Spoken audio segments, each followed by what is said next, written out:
Hello, Standard 6.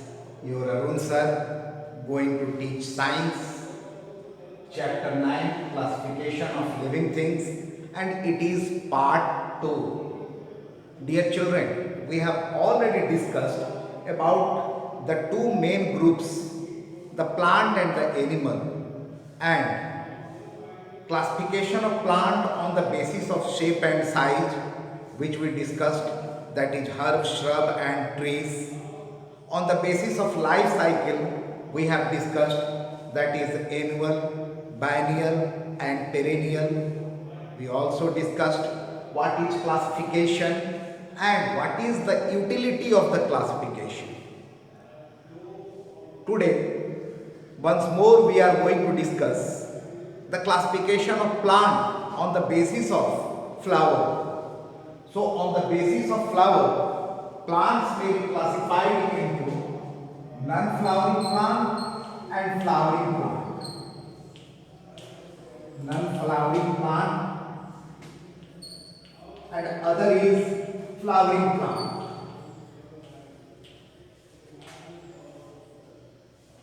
Now dear children, you are knowing flower is the most attractive, colorful part of the plant. If flower is present, the plant is called flowering plant. If not present, the plant is called as non-flowering plant. Bacteria, Spirogyra,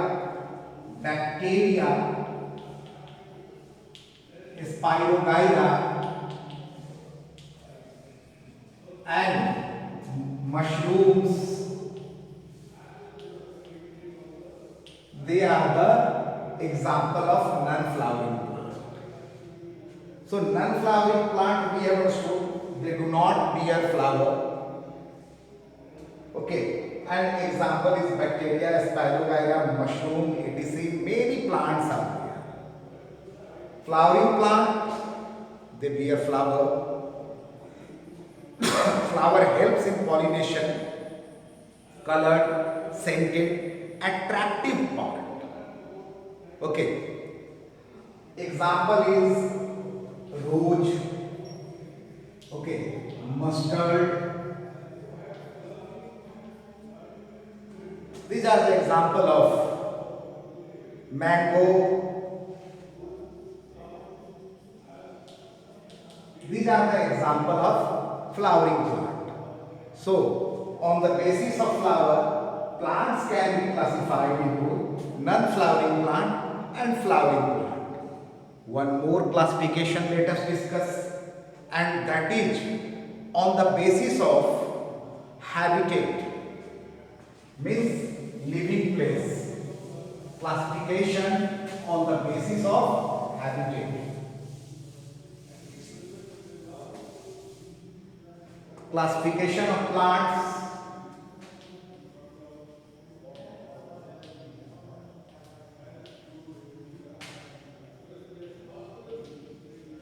on the basis of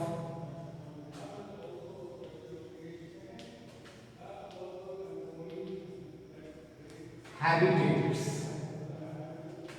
Habitats means where the plant is living. Okay. And on this basis, plants can be classified into three groups. These three groups are mesophyte, hydrophytes,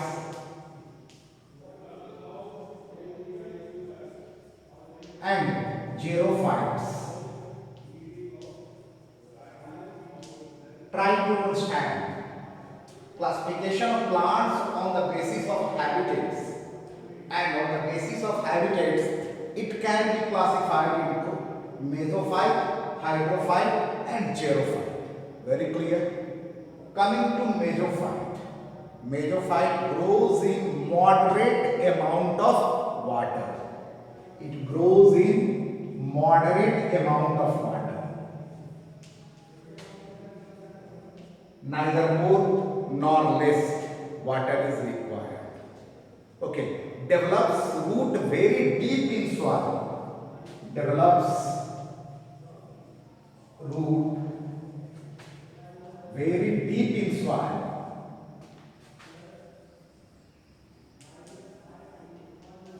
This part is clear. And example is neem, people. Example is neem, people, etc. So we have understood about the mesophytes, the plants which require moderate amount of water. They develop roots which goes very deep in the soil. An example is neem, people, etc. That part is clear. Next, hydrophytes. Hydrophytes means water. Those plants which grows under water is called as hydrophytes.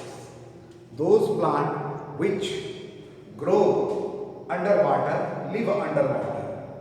And hydrophytes, many plants, not all, many plants do not have roots, grows underwater. Many plants have no roots. Then how they will absorb water for the plant body and minerals? Water and minerals are attracted by the leaf surface. Water and mineral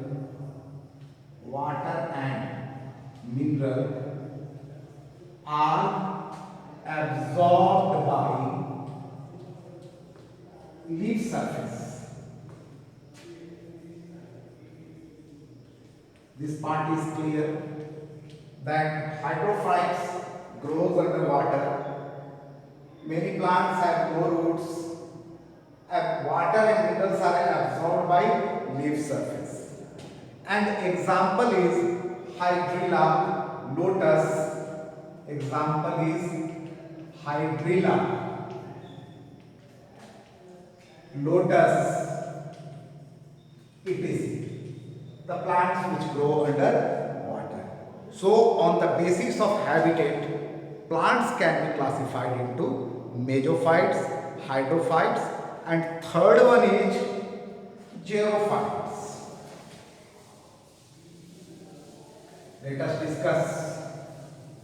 Xerophytes means the plants which grow in extremely dry condition.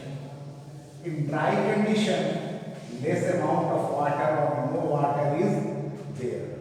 Okay, third one is the xerophytes. Xerophytes, they grow in extremely dry areas. Grows in extremely dry areas.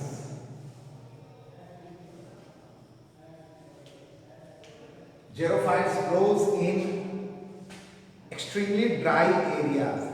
They do not have leaves. Leaves are modified to spines. Leaves are modified to spines. Kanta, spines means. And evaporation of water means transpiration take place through the surface of the body. Evaporation through the surface of the body.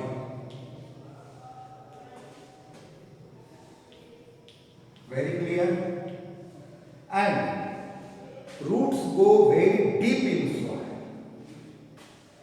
In search of water, roots go very deep in soil. And this part is clear that xerophytes grows in extremely dry areas. Leaves are modified to spines, evaporation through the surface of the body, and roots go very deep in the soil. Now, one example, let us discuss. Cactus you have seen. Have you seen the leaves of the cactus? No. Now listen. This is the cactus. Such type of plant seen. Leaves are modified to spines. They do not have leaves. And if you will provide water, if you will give water, these spines may turn again to leaves. You can do it, you can see. If you are watering a cactus plant, the spines will turn to leaves because that time sufficient water is available. So, dear children, we discussed about the classification of plant. Once more, classification of plant on the basis of shape and size, that is herb, shrub and trees. On the basis of life cycle, that is annual, biennial and perennial. On the basis of flower, flowering and non-flowering. On the basis of habitat, mesophyte, hydrophyte and xerophyte. Now let us discuss about the classification of animals.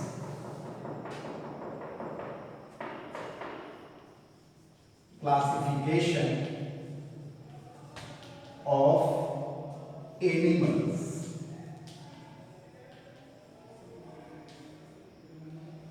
This classification is done on the basis of backbone.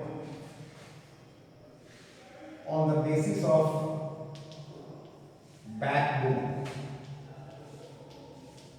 And backbone is called as vertebrae. Vertebrae. If backbone is present, then vertebrates. If not present, then invertebrates. Means animals can be classified into two groups. Vertebrates and invertebrates. Try to understand. Animals can be classified into two groups, vertebrates and invertebrates, on the basis of backbone. If backbone is present, vertebrate. If backbone is not present, then invertebrate. And backbone is made up of small bones. Backbone is made up of small bones, and those small bones are called vertebrae. Backbone is not a single bone. Try to understand. Backbone is not a single bone. Backbone is made up of small bones. Backbone is made up of small bones, and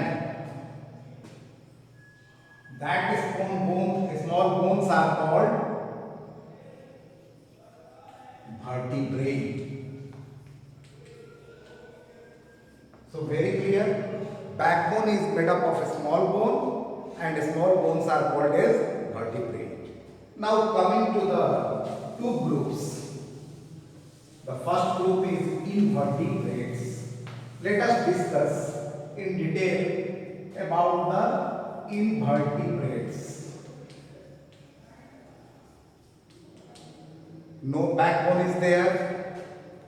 90% of animals, all the animals, 90% of animals are invertebrates.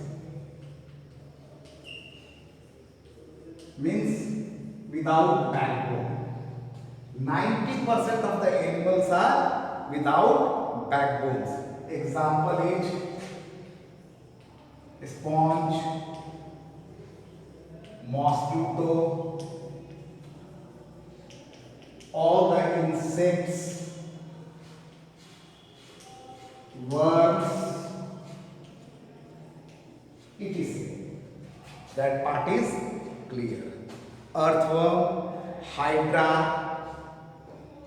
Now, how their body shape is maintained? They lack a skeleton. They have no skeleton. Lack a skeleton.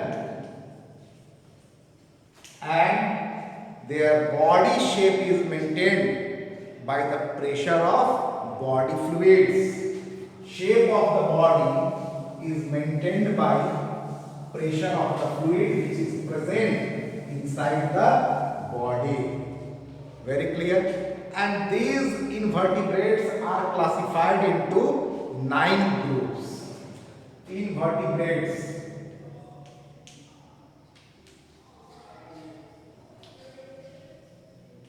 are classified into 9 groups, and those 9 groups are, try to understand, spelling is a little bit different. Protozoa,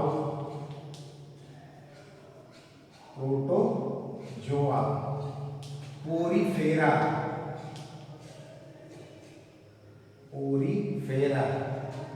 Next is Coelenterata.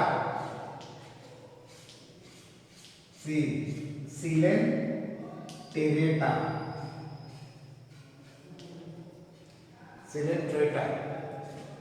Platyhelminthes.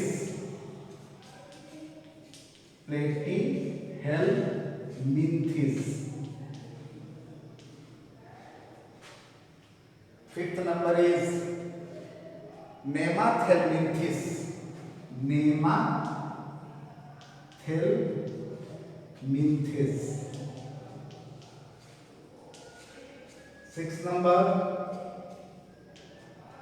Sixth number is Annelida.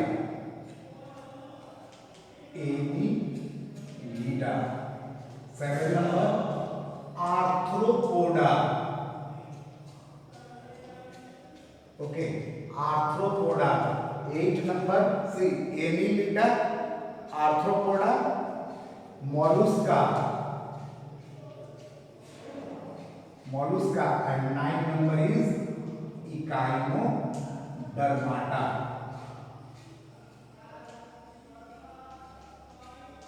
Try to understand. Invertebrates means animals without backbone, and I have told 90% of animals they lack backbone. They lack vertebrae. They are kept in group invertebrates, and these invertebrates are classified into 9 groups: Protozoa, Porifera, Coelenterata, Platyhelminthes, Nemathelminthes, Annelida, Arthropoda, Mollusca, and Echinodermata. So dear children, today up to this much. In the next video, we will discuss in detail about the vertebrates. Thank you very much.